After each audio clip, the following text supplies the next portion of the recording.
Thank you for joining us today. I'm Jason Smith, a member of the class of 2003 and a 2008 graduate of the Warner School of Education. In addition to serving as co-chair of the Bay Area Network Leadership Council, I am also a member of the Alumni Board, a group of 25 Yellow Jackets representing each of the university's schools with the purpose of engaging all alumni and students in a lifelong connection with one another and with the university. Today's lecture is part of a new series called Experience Rochester that exemplifies the university's commitment to lifelong learning.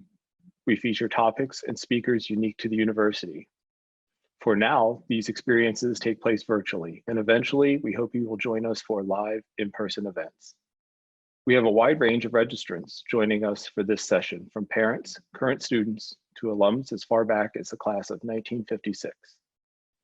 Before today's webinar begins, I'd like to share a few Zoom webinar tips to those new to the platform. If you would like to ask a question, please submit it through the Q&A function that is located at the bottom of the screen. We will answer questions at the end of the presentation. If you would like to view this session with closed captions, click CC on the bottom toolbar and select Turn on Subtitles. If you're having any trouble viewing the webinar, you can call in and listen using the phone number that was included in your confirmation email. Now, I would like to introduce today's lecture. Today, we are joined by a panel of Warner experts. Dave Miller, Associate Director of the Center for Learning in the Digital Age, will moderate the session and will introduce our participants. Thank you again for joining us, and I'll turn it over to Professor Miller. Thanks, Jason, and a warm welcome to everyone in our audience today. These are certainly unique times for everyone, with both short-term and long-term implications for higher education, likely to be especially impactful. As an emergency response, back in mid-March, all U of R courses moved to a remote learning format, supported by digital technologies for the remainder of the spring semester. Faculty and students had to adapt to this new mode of instruction and with minimal preparation, while still doing the best they could to achieve learning goals for their courses. This forced experience of remote instruction has given many faculty and students a taste of how learning can occur in new ways that they had not experienced before, or had not conceived of before, or had been reluctant to consider. With this forced experience, it's unlikely that we will be able to just get back to normal. So with all of this, it's important that we learn as much as we can from this situation, and especially by hearing from the experience of students and faculty during this unique learning experiment. For this session, we have chosen to focus primarily on the student experience for this Experience Rochester session. And with that, I would like to move to our panel with introductions first, and then from the panel, gather and share some of their insights and the experiences of the past 2 months. First, I'd like to introduce Jenny Gilardoni, who is participating in the panel as a graduate student at the Warner School of Education in our higher education program, but she is also an administrator in the university's Digital Humanities Center. Sarah McConnell is also joining us as a graduate student at Warner, and she is also a faculty member in the Medical Center. And Raffaella Borasi is also part of our panel today as an expert in online teaching and learning, and in her new role as founding director of our Center for Learning in the Digital Age. Welcome to all our panelists today. And before we ask our students to share their experience of remote learning, I'd like to ask Raffaella to provide some context by explaining what the move to remote teaching meant and how the university prepared for it. Raffaella? Thank you. Yes, it has been a real unique experience to essentially be told that in the Warner School at 1 o'clock on Wednesday that from that evening on, everyone had to forget about seeing people face to face and had to figure out a way to still deliver instruction remotely and virtually. And I think it's really important to understand the abruptness of this change, because that's really one of the major things that makes the experience we have gone through what we want to call remote teaching under emergency or emergency remote teaching versus online teaching, which is a lot more thoughtful and planned, and therefore people really can design courses knowing that all they can use is the online modality. In these past 2 months, instead, instructors really had to very quickly, again, adapt their courses and think how they could deliver their content and achieve their goals in the best possible way. And just to give you a sense of what that meant was that, of course, the key concern that people had was I was planning to have a 2.5-hour class face-to-face. How am I going to replicate that? And so we had very quick instructions about how to use Zoom, the same technology that we're using for this webinar, so that at least people could deliver content or engage in conversation and so on with the students. At the same time, Zoom is not the same as, it's a synchronous session, but it's not the same as having people in person. One of the things, for example, we all had to realize very soon is that a 2.5-hour Zoom session is almost unbearable. And so one has to consider how to shorten the time spent synchronously, which means at the same time, you have also to think how to make up for some experiences in a different way. So again, I wanted people to have a clear sense that what we're talking today is not a well thought out online course, and online learning experience is really what students experienced in this very unique emergency situation. And at the same time, again, even if we had that little bit of warning, we had people in our university, particularly Eric Frederickson and Lisa Brown, who immediately turned into creating online materials that instructors could look at for reference, did an enormous amount of workshops, at first face-to-face, then immediately via Zoom, to again explain to people how they could use some of the most simple tools to make their lessons and so on doable. So that's an important thing to keep in mind. The other thing to keep in mind as you hear the two students that will be speaking after me is that they are adult students and graduate students. So their experience is not necessarily the same as undergraduates who were learning and taking courses full time, but also at that same time had to move and make other kind of decisions with their life. At the same time, they had a job, they have families, and therefore they have different kind of pressures that they experience in this time that are also different to what would happen usually in an online course that has been more planned ahead. So again, this is just what I wanted to say as a beginning, just to give you a sense of how to interpret the experiences that we will hear about. Raffaella, thank you very much for setting the context for us. And our first question is for Jenny. And Jenny, can you describe your experience as a student after the move to remote teaching, and also what stands out the most for you? Certainly. So I was taking 2 graduate level courses at Warner this semester. I was enrolled in leadership and management in higher education and diversity and equity in higher education. And we, of course, had the good fortune of being able to start our semester for both classes in person. And I had 2 wonderful professors who really did a great job of creating a community for our class. And I think part of the success of moving that online has to do with having that community and having professors who really fostered that for us. So while we were meeting face-to-face, we did have asynchronous online components to both courses. For one, we were required to sort of upload video introductions of ourselves before the course had started, and there was some back and forth online for that course as well.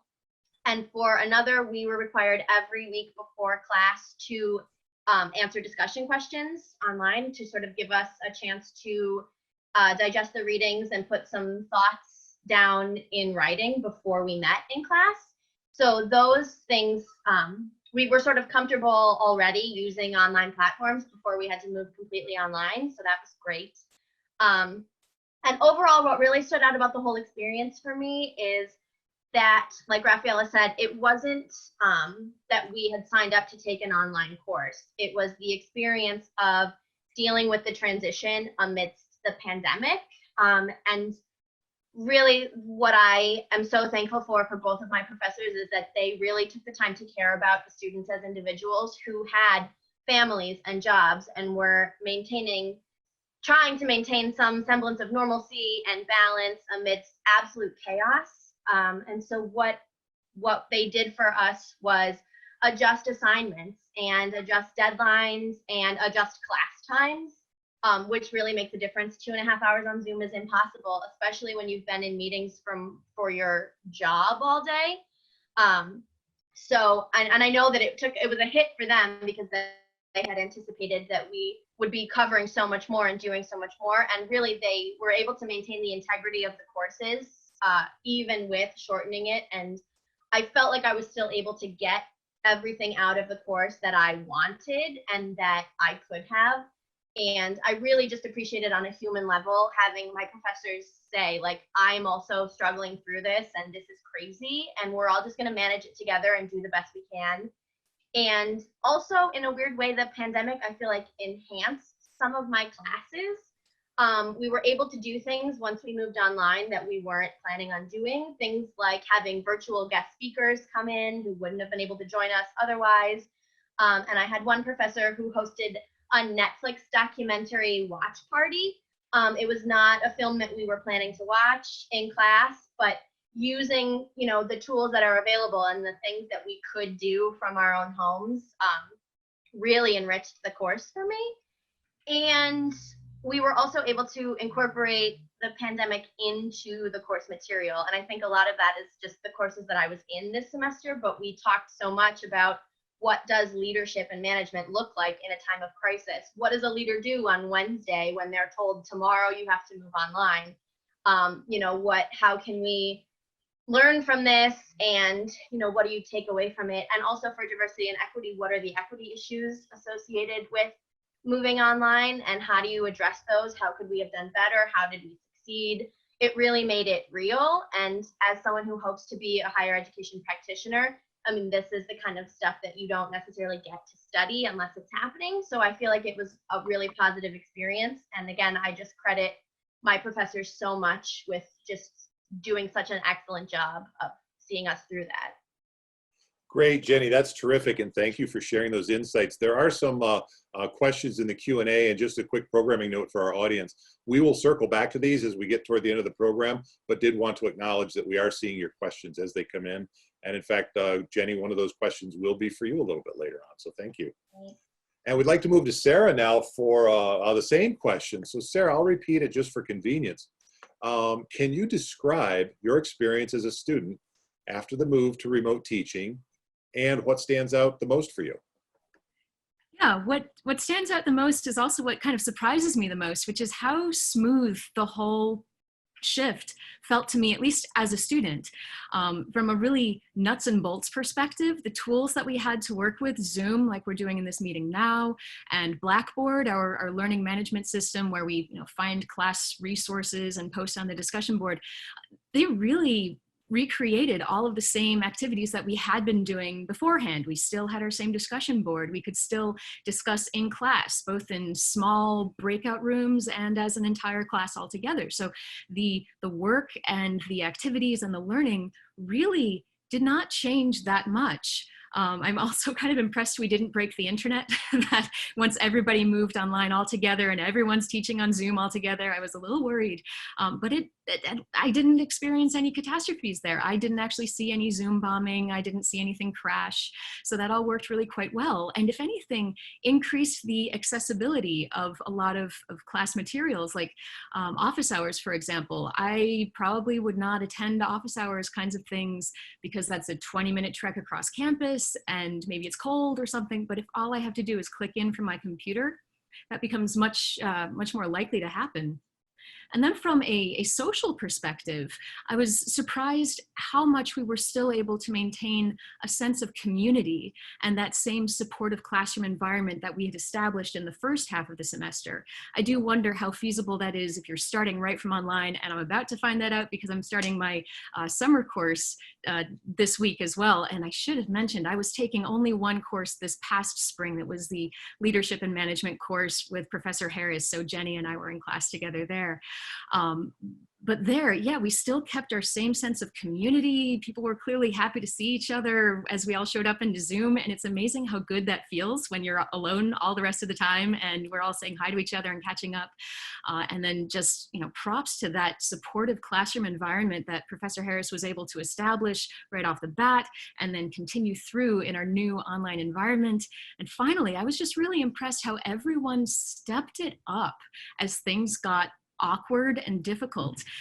Our professors, made it clear that they understood that we were all going through unique kinds of chaos in this.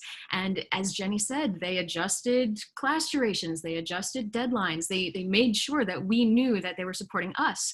And that could have come across as permission to slack off a bit, but I didn't see anyone do that. I just saw everyone bringing their very best effort and being patient with each other as we all did our best. Great, Sarah, thank you so much. And we would like to dig a little bit deeper now. And so the next question is about what could be done to make remote learning experiences the best we can.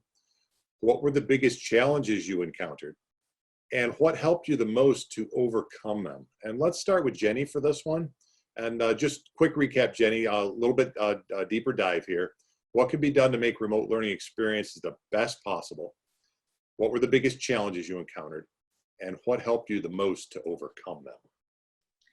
Sure. So for me, again, it all really goes back to being acknowledged as a human, and just having an instructor that took into consideration what else was going on. And I, like Sarah said, I didn't lose motivation and I didn't check out because I knew that my professors had my back. And also they were both already comfortable using Zoom and using online platforms, which I think helped them and us, especially with a smooth transition. We were using Zoom. I had one of my classes, leadership and management. I had a professor say, it snows a lot during the spring semester in Rochester and you're coming from near and far, right? Like we don't all, I work at U of R, but not all of my classmates do. And he said, if it's a snowstorm, we will meet on Zoom because that's more important than meeting physically. We can cover the same material. Your safety is the most important. And just having been told that makes a world of difference. And then we utilized it twice before we went online. So knowing that he was comfortable using that and we were also comfortable, we knew already what a class was going to look like when we got online. And so that level of comfort really helps. Having a familiarity with the platforms helps because there is a learning curve. So being able to have done it when it was sort of no pressure and it wasn't going to be forever, it was just to fill in for one night, was a really great test run. And it's not the same. I do think that we had the benefit of having been in class, right? We knew each other well. But really, the way that Zoom works, being able to meet in smaller breakout groups is a functionality of Zoom, and that is so useful. I mean, we really were able to mimic exactly what we were doing as far as structure in class. We were reading on our own. We were contributing to the discussion boards. We were meeting and talking in large group lectures, and then we were having breakout discussions, and it's exactly what we were doing in the classroom. So I really felt like I got everything that I needed to out of the classes. I don't feel like learning was sacrificed, but that level of comfort and also being acknowledged for our humanities really helped. So Jenny, let me keep you in the hot seat for just a moment here because I want to make sure we include the voices of our audience. And we have a couple of questions in the Q&A that you've addressed, but let's be very specific about these. Bill from our audience asked, do you think you learned as much as you expected from your two courses? And then there was a follow-up, what's your best tip to engage students in virtual events? And if you speak to your own experience, what engaged you? And I know you've already talked about some of these, but let's try to nail those two specifically. Absolutely. So I do 100% feel that I learned as much as I expected. And again, that's about the way that the courses were structured. I was still doing the readings, whether I was online or in class. We were still having discussions, and my professors made themselves so available, which is crazy when you consider that they also are humans with families and lives and going through all of this. And so I so appreciated that they seemed to be more available to us in light of like trying to hold our hands through the transition. And that, again, makes all the difference. And I really am so pleased with the way that the semester went. I couldn't be happier. And best tips to engage in virtual events. I mean, I love Zoom. I love a discussion. Knowing to keep it sort of short and sweet. Really, I know that there's probably a desire to like get all of the information and do all of the activities. And I know that Professor Harris talked about all of the things we didn't get to do, but that only exists really in his mind and not necessarily in ours. So I don't feel like we missed out on anything. And I was engaged because I knew that my professors cared about me, and it was not a more informal, but it just felt like we were sort of all in it and going through it together. And that made me want to interact. And also the fact that I'm sitting in my house all day with a 5-year-old, it's like, I'm so ready to engage with adults and talk about, you know, higher education. So. Great, Jenny. Thank you for those thoughtful insights. Appreciate it. And let's go to Sarah now for the next question. Anything that you would like to add, Sarah, from the student or from the teacher's perspective, as I know you have also been teaching courses this semester. Yeah, so the contrast is striking. It was, as a student, my experience was very, very smooth. The work was similar. It's just, it all happened in my screen instead of in person. But as a teacher, so I was teaching 2 courses this past spring in the neuroscience department. Holy cow, this was a real challenge. The fact that things were changing so rapidly and we had to keep making plans and no, quick, change the plan. Okay, quick, communicate that, but don't overload your students' inboxes. That was challenging. The whole idea of adapting to a completely different learning environment while still maintaining not just the content of a course, but the spirit of a course. I found that was a challenge, but not impossible. It just took a lot of thinking, a lot of learning about what resources were available. I attended those workshops with Eric Frederickson and Lisa and Brown, and they were heroes bringing us through this. The fact that teaching in Zoom feels so different. You can't see your students. You're teaching to a screen. You have to keep looking at the chat box like you're checking your rearview mirror. It definitely, it's a skill. It was rough my first time, but I got better at it. I'm learning how to do it more comfortably. And I noticed also a lot of what I was spending my time on as the semester went on was more shepherding, more keeping track of, you know, oh no, a student didn't show up to discussion today. Before spring break, it would have been on them to tell me, you know, what's up, ask for a extension or something. But after COVID-19, I felt like it was my responsibility to go back and make sure, like, are you okay? And trying to balance, you know, how do we maintain academic rigor while supporting people when priorities are shifting in a really significant and unpredicted way. So it was a wild ride as a professor, but also just I'm so grateful that my students were also right there with me, doing their best, showing up as much as they could, and being brave and patient. So Sarah, I'll put you on the spot as well, equal time here. Also another question from the audience. In addition to Zoom, what other content delivery methods did you use as an instructor to provide content, to provide resources to students? I pretty much had 2 main tools. Zoom was for, you know, lectures, presentations, and then everything else went through Blackboard, our learning management system. So that's where I could post PowerPoints and articles for discussion. That's where I ultimately uploaded the recorded Zoom lecture videos, where I would post announcements that I wanted to make sure went out to the entire class and stayed somewhere predictable. So those were really my 2 delivery methods: Zoom for this kind of interaction, and then anything else, documents, communication, would go through Blackboard. Okay, terrific, Sarah. Thank you so much for those insightful comments. And we do want to move on to some insights from Raffaella as well. And Raffaella, we'll put you on the spot now. Would you like to comment on these experiences from your perspective as an expert in online teaching and learning? Thank you. And it's fascinating to hear the experience of the students, even if, again, I have to continue to remember they're adults, they are graduate students, and they had some experience with online tools before. So I don't want to just generalize necessarily that everyone had the same kind of experience. But I would like to comment on a few things they said that I think really bring up what are both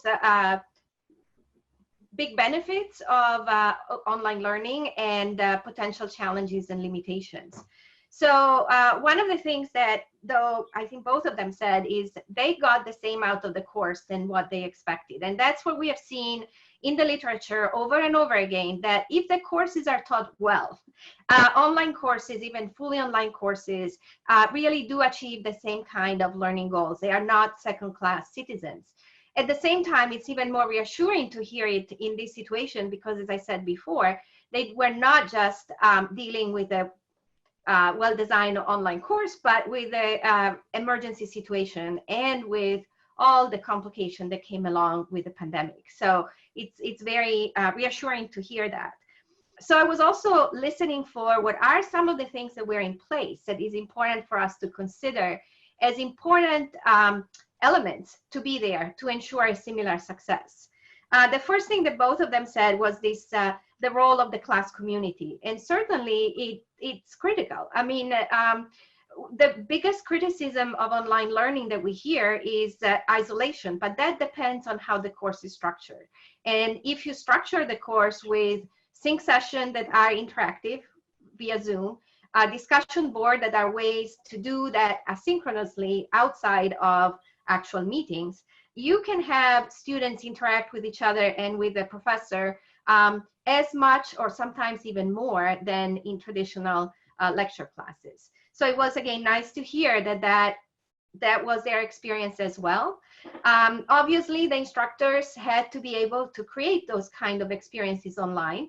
And the fact that they had some pieces of online experiences like the discussion board or emergency Zoom classes means that, again, the instructors at least did not have to overcome a big challenge with the technology itself, which, again, in other situations could have been more of a problem or a challenge. And yet, as Sarah said, you don't need to know a ton of different tools in order to be able to leverage online to again, teach remotely. What you need essentially is a good learning management system. Blackboard is what we use at the university, but there are of Rochester, but there are others. And then you need a good tool to have sync session like Zoom.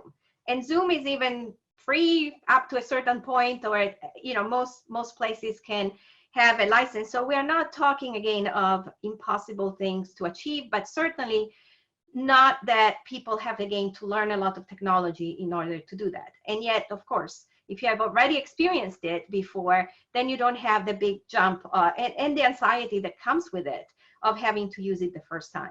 That to me calls for, as we move forward, really thinking that every instructor should know enough about those tools and use it a little bit in their classes, even if they are regular face-to-face, so that, again, if there is a need for remote teaching or emergency, you have that obstacle or challenge already overcome.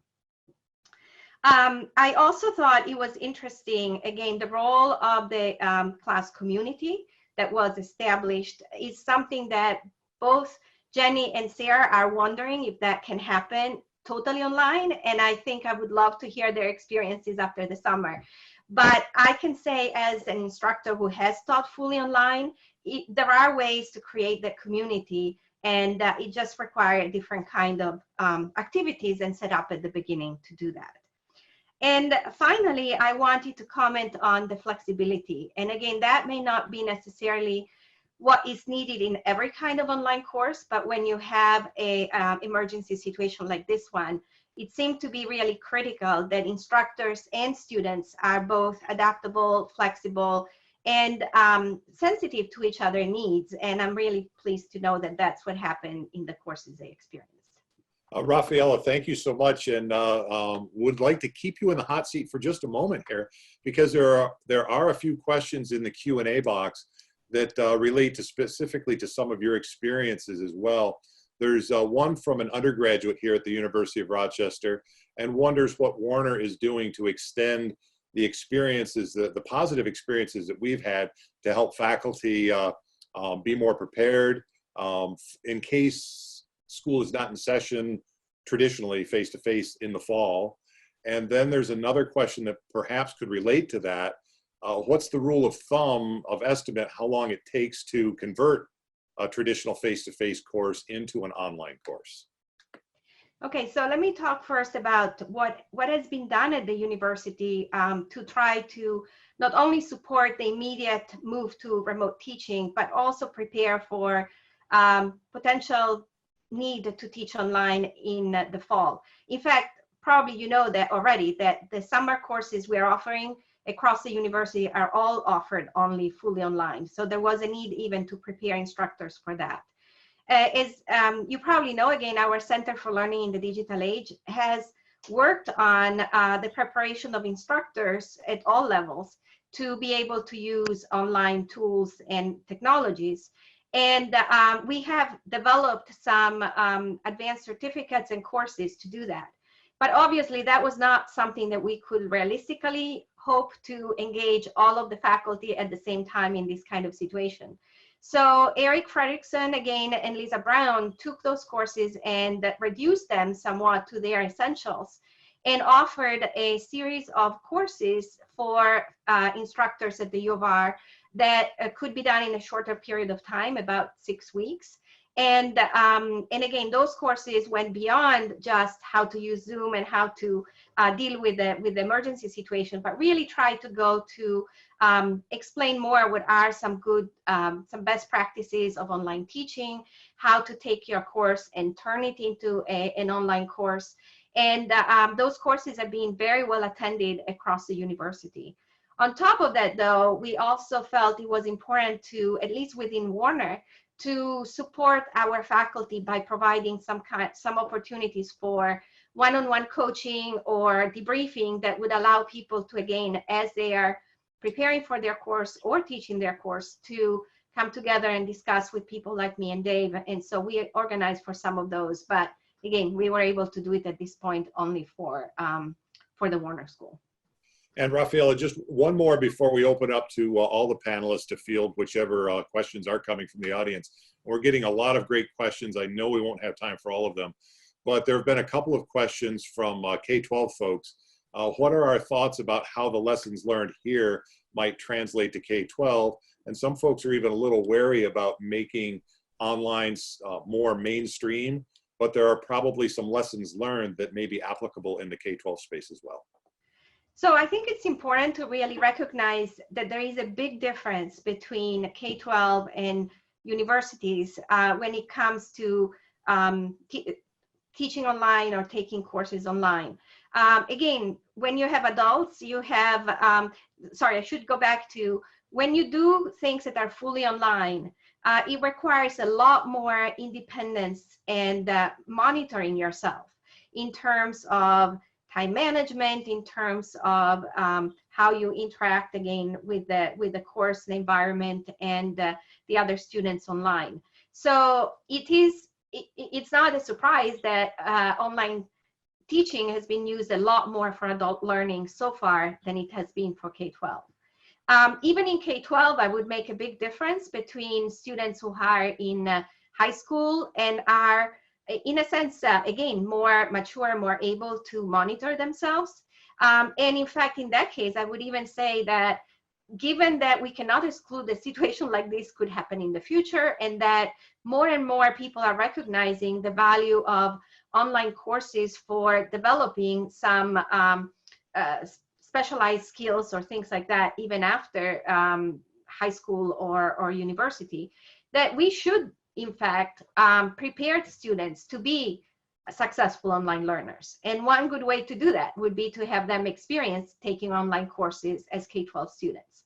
But it's a different situation. And when you go in elementary or even middle school, then you start having a lot of bigger problem. And we have, again, students that have been in our program and know how to use the technology that kept saying how they really missed the interaction with the kids, and how for the kids that was a very, very difficult experience. And again, so I would never be one to say that we should turn to online for especially the younger kids or even for the whole of high school. But I think it would be really interesting to use the lessons learned from this period to see whether there is a way that we can consider being a successful online learner one of the 21st century skills that everyone should really gain as part of their K-12 experience. Great, Raffaella, thank you so much. And I am getting a message in the chat box to me privately that we're getting close on time, but we have time for one more question. I'm going to make it a compound question, push the limits a little bit here. We're getting a lot of questions in the Q&A box about building community, and this can go out to our student panelists as well, about building community, challenges, opportunities there, and also the access and equity issue for students who may not have the fastest or even any internet connection at home. So if we could get some insights on both of those, I think that's where we'll call it a wrap for today for audience questions. Jenny, Sarah, Raffaella, anybody want to jump in on that?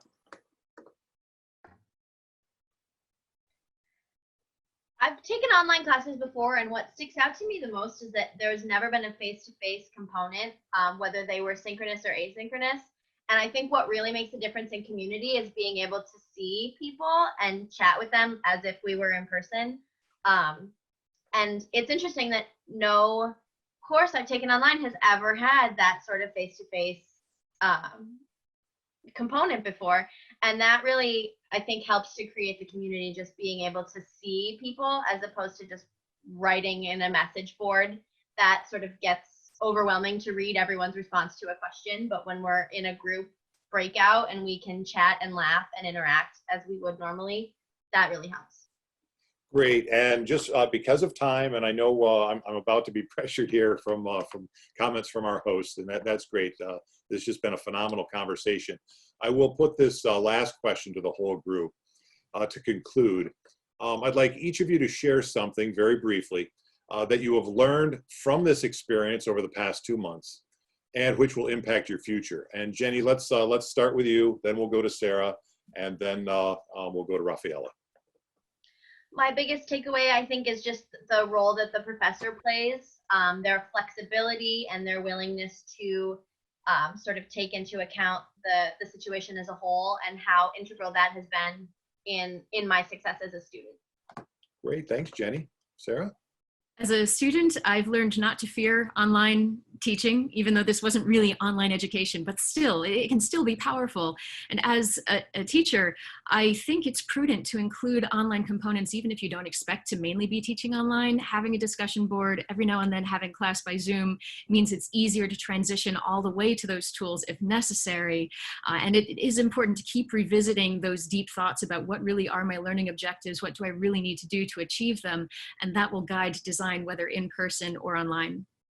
Great, great. Thanks, Sarah. And now, Raffaella, please. So the biggest thing for me has been really to think about how this experience, this forced experiment, if you want, is going to affect all of us. I don't think we can go back to where we were before without taking some lessons with us and having some big implications. So particularly for universities, I think it will be really important to think about issues like how much should all of our instructors have a basic understanding of how to use online technology so that they are prepared for this situation, but also so that they can serve their students' needs better. I think that we all probably have learned that there are some things that we can do online that couldn't be done face-to-face that we would want to continue and bring with us in our future teaching. I also think, though, and I think for many people, just like Sarah said, it may have taken away the fear of the unknown. And so there may be more people willing to try things that they didn't try before. At the same time, I'm also a little concerned about the fact that not all online experiences have been as successful and as positive as the one as Jenny and Sarah reported. And so I'm a little afraid that some of the people who went through that experience, students and teachers, might actually have more resistance to actually be open to do more things online because of that negative experience. But the future will tell us, and I think either way, there is a lot that we can learn from what we've gone through. Well, what a phenomenal conversation, and thank you, everyone. Thanks our panelists for doing this. Thanks to the audience for all the great questions, and for a great session. And thanks to our host from Advancement. Now we'll turn it back over to Jason, and Jason is going to wrap up for us. Thank you, Professors Borasi and Miller and Jenny and Sarah, for that wonderful session. And thank you all for joining us today. We hope you enjoyed the program, and we would like to hear your feedback. Please take a moment to share your thoughts about the session through a brief anonymous survey. The link for the survey will appear on your screen at the end of the webinar. Select Continue to get to the survey. Please also plan to join us later this week for our next Experience Rochester Lecture, featuring Professor Mikal Raz and her talk, Health Policy in a Pandemic, Learning from Past and Present. Have a great afternoon, everyone. Stay well and Meliora.